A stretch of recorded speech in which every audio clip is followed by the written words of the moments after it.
Miarabantsika rehetrarehetra natraritra izao fetin'ny Pasika izao a. Mino zay fa salama tsara daholo tsika rehetra any tokantrano a.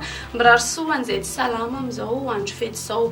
Raha ny vaovao momba ny toetry ny andro a dia manjaka ny rivotra avy atsimo atsinanana amin'ny ilany atsinanan'ny Madagasikara iny a sy amin'ny ilany atitan'ny nositsika iny a.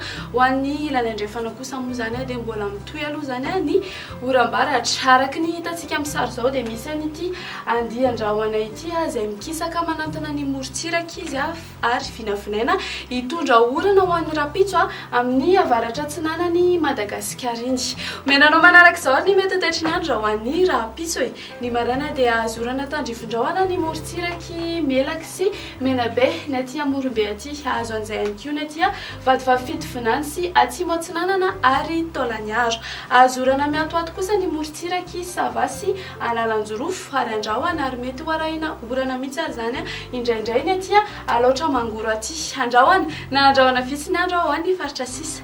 Raha ho an'ny hariva kosa indray dia azorana ny ilany atsinanan'ny Madagasikara ary manontolo iny a mahazo an'izany ihany koa ny aty a Diana aty. Andrahoana kosa ny andro a ny aty a Sofia ny ilany atsinanan'ny Betsiboka ny any Analamanga Haute-Matsiatra Amoron'Many Itasy Vakinakaratra ary ny any Haute-Matsiatra ny azorana tandrivindrahoana mety ho aray kotrika kosa ho an'ny faritra sisa.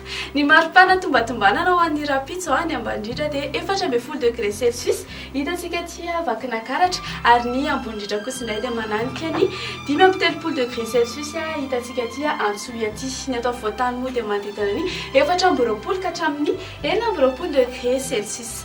Dia ho an'ny rapitso hatrany are hibalika be Masoandro any Milan sy La Réunion fa hifandimby amin'ny rahony zany any Nairobi. Ho avy kosa ny orana any Johannesburg ary ho arahana kotrika zany any Bangkok. Andrahoana ny andro any Paris ary azorana tandrivindrahoana kosa ny any Maurice, Comores ary Seychelles.